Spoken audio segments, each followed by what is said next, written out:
Shalom, everybody. Rob Van Huff here with TelosTorah, and I want to look at two verses actually from Leviticus 13. Our Torah portion this week is Tazri'a. It's Leviticus 13 through 15, 12 through 15, and we're going to look at a little bit from chapter 13 here. I did another video on the Rob on the Rock channel on the last few verses of Leviticus chapter 12. So if you want to check that out, be sure to do that. Here I'm picking two verses out, Leviticus 13:37 and 44.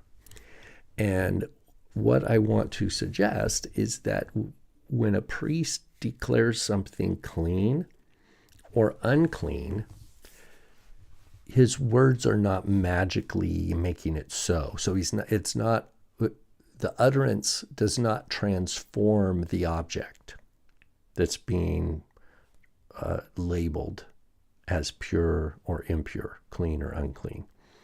Rather, when it says the priest will pronounce something clean or the priest will pronounce something unclean, it means he's declaring publicly an established fact, a fact that has already been established.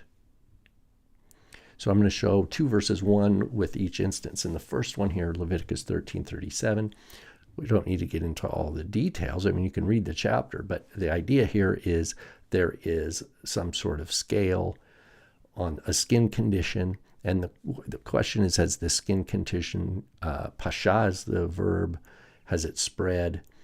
And the priest has to check this. You know, the priest is the inspector, and he's looking to assess and make a judgment about what he sees. In verse 13:37, it says, Ve'im be'enav, and if in his eyes, that is in the priest's eyes, amad hanetek. So the netek is the scale or some sort of skin scab or something. If it's amad, and now literally it just means stand. If the scale is standing, what it means though, it means that it has not continued to spread, right? If it has remained, if it has ceased growing, that's what it means. In verse 37, Ve'im be'enav amad hanetek means it stands still, no longer spreading. Ve'se'ar shachor tzamach bo, that is, and tzamach, that means to it's a plant word actually. Tzemach is a branch, but it means if a black hair has branched like a branch. That's what a tzemach is, a branch. But here it's a verb. If a black hair has branched within it, right, or they put grown or popped up in it, nirpa hanetek. Nirpa, that's the nifal of where we get the word to heal, resh, pei, aleph. Nirpa hanetek. That means the scale has healed. The scale has healed. And then it says, tahorhu. It is tahor. That means it's clean, or he is clean. Tahorhu, he is clean. Well then, vetiharo hakohen, and the priest shall pronounce him clean, declare him clean. But the priest is not creating a new reality with his utterance. He's communicating what is true, because it's already tahor, tahorhu.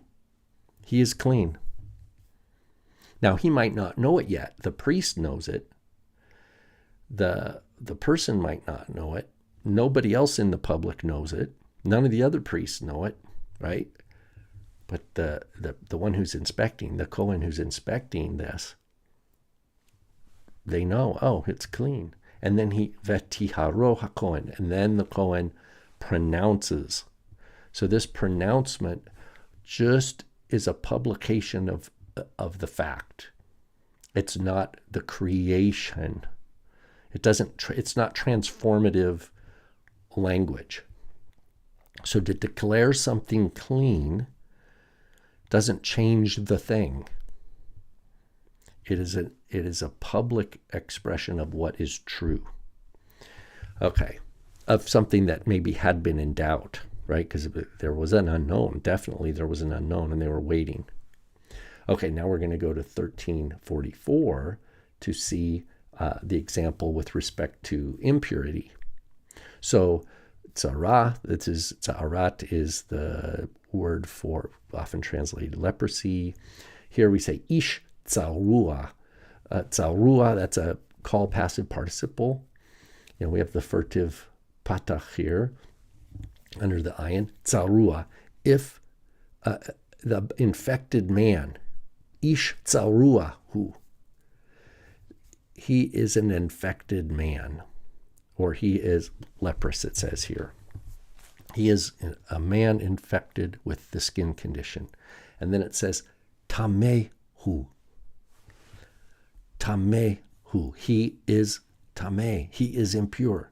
Same order as we saw back with 37. Tahorhu, though. He is pure. Here we have tamehu. He is unclean. Then it says, tameh yitame enu hakohen. The priest will most definitely pronounce him unclean. Berosho nigo. In his head is the infection. So is his infection, nigo. Here we have, for those who've done some Hebrew, this is a PL, but we have a PL infinitive absolute. Tameh yitame enu. He most certainly shall declare him unclean. That's what that means. The Kohen will most certainly declare him impure. But again, this declaration is not the priest making it so. His words are not having a transformative effect on the ish tza'ruah. The ish tza'ruah, as we know, is already tameh, tamehu. The priest here is making it public knowledge. He's publishing it. So the declaration is to make this fact known to everybody else. Because everybody needs, socially, society as a whole needs to know, is this person tameh, unclean, or are they tahor? And they look to the official Kohen, the priest, to give that information. But the priest does not create the information. The priest is trained to observe and then to see, this person is tahor, clean, or this person is tameh. Not because the priest is making it so, but the priest is observing and is trained to recognize, according to the Torah, what is true, to recognize reality, and then to call it what it is and make that publicly known.